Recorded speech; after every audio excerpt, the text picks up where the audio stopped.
And welcome into Growth Profits. It's Friday. I'm Sean, your host, and today we're going to talk about accountability. Here is what the dictionary says about accountability. The quality or state of being accountable. Well, that clears it all up, right?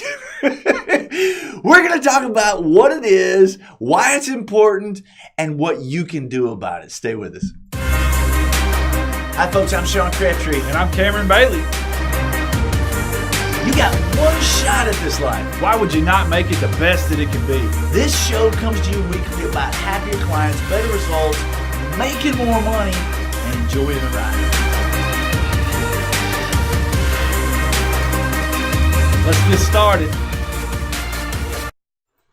And welcome back to Growth Profits. As you know, the show that comes to you every single week on Friday with ways for you to have happier clients, better results, make more money, and enjoying the ride. Speaking of enjoying the ride, if you have been in business for more than 10 minutes, then you realize that this slippery, undefined sort of thing called accountability is one of the most important things that you can have in your business. Now, why is this important? What exactly is it? And what do you do about it? Well, again, the dictionary gives us zero sort of an idea of what accountability is. Accountability is a quality or state of being accountable. Okay, again, it's just all nebulous. That's not going to get us anywhere. Let me give you an idea of what accountability is not. Okay, not to pick on any sort of one company, Comcast, not to pick on any sort of one terrible, horrible cable company, Comcast. But there are some examples out there, and Comcast is one of those examples. Now, I may be the only one who is watching or listening to this who has had a terrible experience with Comcast. But it's a great example of what accountability is not. I don't think I have ever once had an experience with Comcast where I picked up the phone, I had a challenge, I picked up the phone, and I called and talked to someone on the other end, and they said, "Oh, Mr. Crabtree, thank you so much for being a Comcast customer for the last 30 years.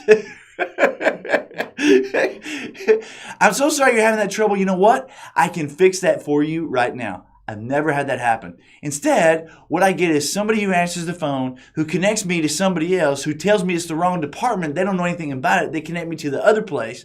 And after waiting on hold, the person who picks up the phone tells me, "I don't know why you transferred them over to me.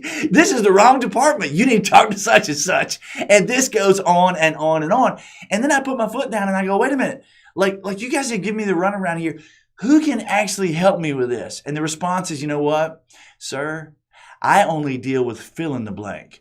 You're going to have to talk to such and such," right? Zero accountability.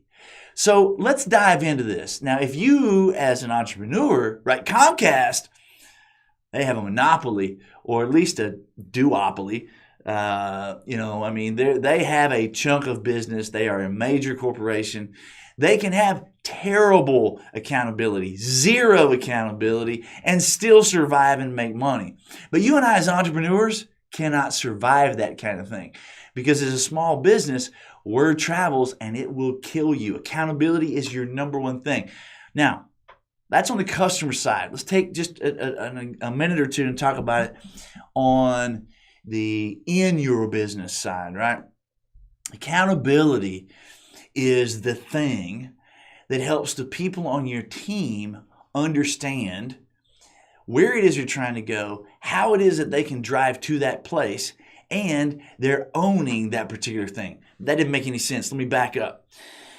The dictionary says accountability is a quality or state of being accountable, which tells us absolutely nothing. I'm going to give you my definition of accountability. And I thought long and hard about this over the years because it is such a slippery kind of a fish, right? Here's the way I look at accountability. Accountability is ownership of an area, a result, or a philosophy. Okay. Ownership of an area, a result, or a philosophy. Now, if I view it that way, then if we're talking about inside the business, if we're talking about working on the business versus working in the business, then you can understand that our success as a business, our success as a company, depends on whether or not the people on the team are viewing themselves as here to perform tasks or here to own an area, a result, or a philosophy. Now, if the people on your team are owning an area, a result, or a philosophy, then they're not viewing themselves as employees who are here to perform a task. If that's the case, then they are actually partners in your business. And when things are not going well, when a result is not hit in a particular area, wow, because they own that particular area or result or philosophy, they're coming to the table with ideas about adjustments. They're coming to the table with what they think needs to happen, right? That's ownership. Now, the reverse of that is where the people on your team have zero accountability, and it's all about the performance of tasks. In that situation, right, the people on your team are performing the task, they're doing the do, right? They're operating the duties and so forth. If the results aren't here, if the results aren't hit, it's kind of like, I don't know what you want me to do. I'm performing my task. I'm doing my job. So it kind of is what it is. This is a killer for your business. So the reason this is so important is that if you're going to take your business to the next level, you've got to have people on your team who are being partners in your business. And accountability is like not just a word we talk about. It's really the definition of who it is that we are. It's our culture. All of us on the team are being accountable. So again, the definition of accountability in my humble view is ownership of an area, a result, or a philosophy. Now, if you're listening to me right now and you're going, yeah, Sean, you know what? I got a bunch of employees. Like, I do not have people who are accountable. I don't have a culture of accountability.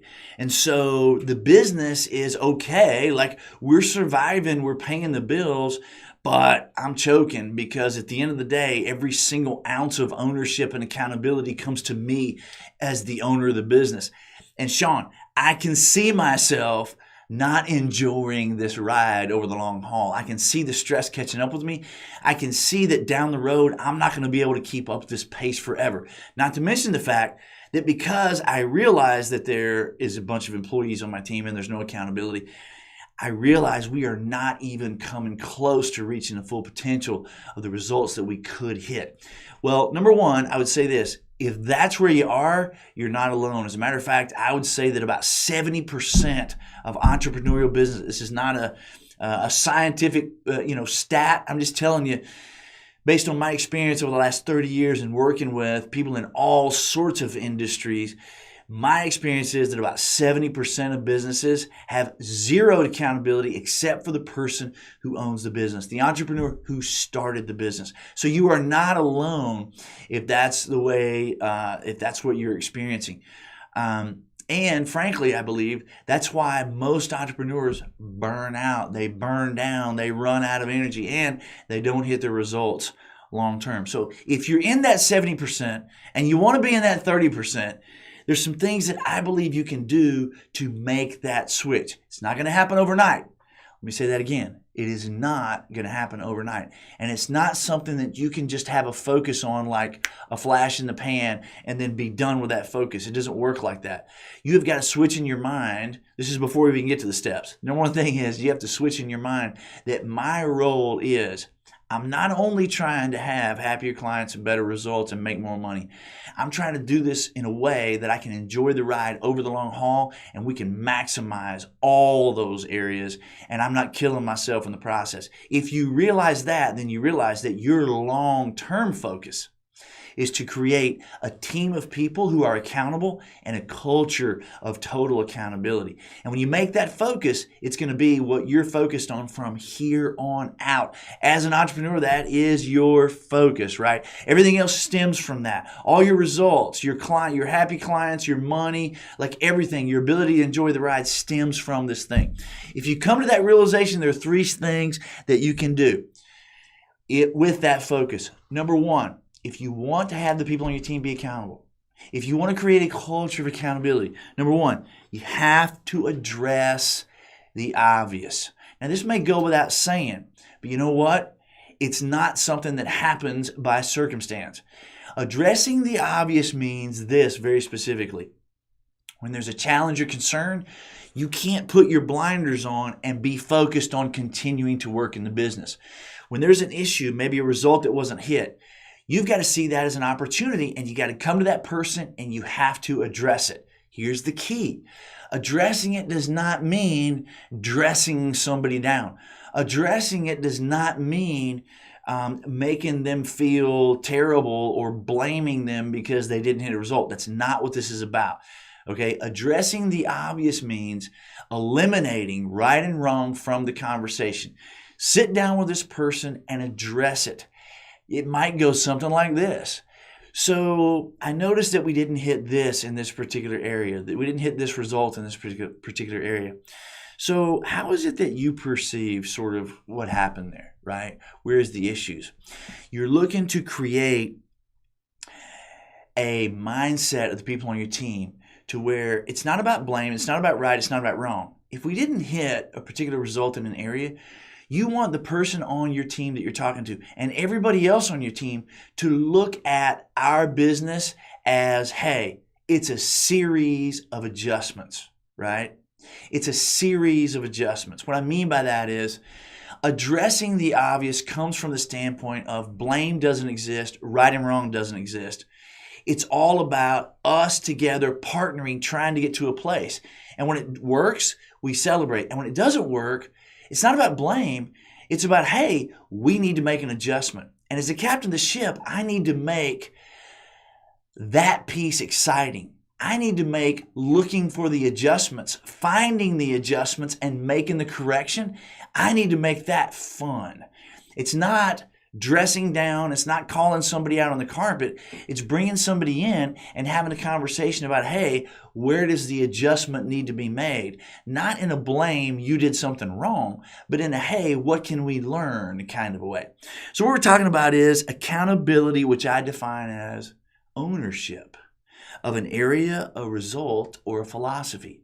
And if you're trying to create people on your team who are accountable and a culture of accountability, then the number one thing you got to do is look for and address the obvious all the time. Don't put the blinders on and simply focus on working in your business. Look for opportunities to work on your business by addressing the obvious, not from a right and wrong place. Remember, adjustment is key. Number 2, treat your team like you treat yourself. Now, there's a big presupposition there. And the big presupposition is that you are not beating down yourself. I'm going to assume that you have a level of maturity.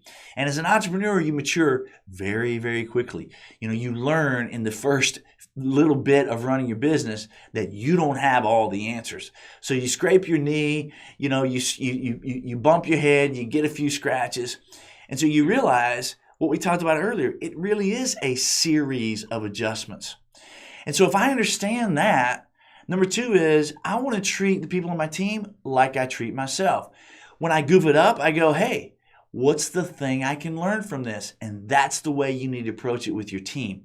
Not a blame, not a wrong, not a right. It's about, assuming that there is partners on your team, right? Hey, we're all going to mess it up. Let's celebrate the fact that we mess it up because now we realize there's an opportunity for an adjustment, for an adjustment.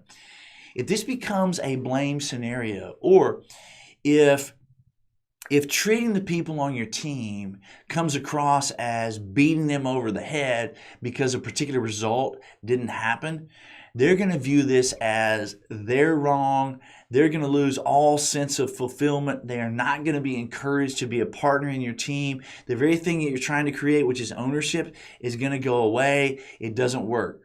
Right? Accountability is not a right or wrong, good or bad, blame kind of a thing. It's about creating a level of accountability by having partners on your team who are all accountable for areas, results, or philosophies. So number 1, address the obvious. Number 2, treat your team like you treat yourself.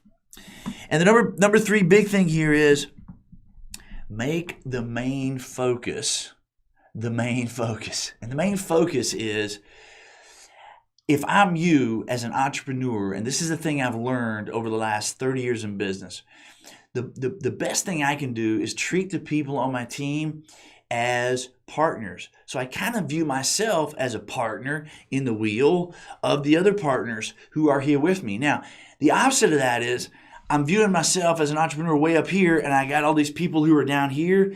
That is going to come across as a blame conversation. That's going to come across as a finger point. And at the end of the day, at the very least, you're going to have people on your team who are just doing what they're told in the performance of tasks, and they're not owning an area, a result, or a philosophy. The most that can happen in that scenario is people get tired of your shit, honestly, and they're going to leave because nobody likes to get beat up on, and nobody likes to feel like that what they're doing is a terrible job all the time, right? So to be able to do number 3, which is make the main focus the main focus, like to be able to do that, you have to view yourself as a partner among partners. And you have to view, every conversation, every situation as an opportunity to learn. So what we're talking about here is accountability. I define it as ownership of an area, a result, or a philosophy. And there are 3 steps that we just talked about. Number 1, addressing the obvious. There was a great... when it comes to addressing the obvious, what we're talking about here is no right, no wrong, realizing that the success of my business is simply a series of adjustments. Cal Ripken, great baseball player. Do you know who Cal Ripken is, Mr. Producer? I don't believe I do. See, you're too young. Cal Ripken was a very famous baseball player, and if I'm not mistaken, the record that he set was playing in the most games ever of a professional baseball player. I believe I'm right on that. If I'm not, I'm sure somebody will correct me. But Cal Ripken has a great book out right now. It just came out the other day. And basically, the name of the title of the book is Just Show Up, right? Which kind of goes with his streak, right? Just show up. When I saw an interview with him the other day and he was talking about the book, one of the things he said I thought was really profound. He said, most people think that practice makes perfect. He goes, that's not really the way business works. It's not the way baseball works, and it's not the way life works. Here's the way it really works. Instead of practice making perfect, he goes, perfect practice makes you good. I thought that was pretty neat. He goes, perfect practice makes you good. So you show up to practice and you give it everything you got to make sure that you are being as perfect as you can while you're practicing, and then you're just good. When it comes to game time, all of that is put into play with a series of adjustments. And you got to view every single game as not being perfect, but you have to view every single game as every single swing of the bat, every single stroke of the ball, every single pitch, every single catch, every single move is a series of analyzing what's working, what's not, and making adjustments. And that, I thought that was so key. I mean, that is so true. Most people don't look at it as a series of adjustments. And because of that, they lose the ability to be really great, because messing up is not seen as an opportunity to get excited about, because we can make an adjustment and we can learn something from it, and then the people on our team can become better partners because of it. That's not the way most people look at it. Most people look at it as, oh, we didn't hit a result. That means you're at fault, you're at blame, and you're wrong. And if you're addressing the obvious, which is number 1 to creating accountability on your team and a culture of accountability, if you're addressing the obvious from that standpoint, it is never, ever going to work. So addressing the obvious is key, but realizing that it's a series of adjustments and we're always learning, and acknowledge the fact that we're learning, and right and wrong don't exist. Number 2, treat your team like you treat yourself. And again, when I put that one out there, I'm assuming that you have a level of maturity and that you're realizing that, hey, every time I goof something up, I'm not a bad person. When I goof something up, it's an opportunity to figure out how to do it better. And when you come from that place and you treat the people on your team like you're treating yourself, they're going to respond to that. They're going to want to be, they already want to be the best they can be. But if they're hearing from you that they suck, it's not going to work. And the number 3 thing is make the main focus the main focus. And the main focus is this: have everybody on your team Your focus is to have everybody on your team become partners with you. So you're all on an equal playing field. You're the lead partner to create other partners. And every situation is an opportunity to further create the partner that you're looking for. At the end of the day, it is about happier clients, better results, and making more money. But it's also about enjoying the ride. And if you're only focused on happier clients, better results, and making more money, number one, you're never going to fulfill that over the long haul unless you have this accountability in place. If you do have people who are accountable and a culture of accountability, then you are going to have all four. And that's what it is that I want for you. So I hope that slippery fish is now kind of more able to, I hope you're able to grab onto it a little better. Accountability is not the condition of being accountable. It's ownership of an area, a result, and or a philosophy. If everybody on your team is that way, you are going to fly. I'm Sean, the chairman of the board, and thanks for joining me in this board meeting of Growth Profits. Hope you have a great week. See you next Friday.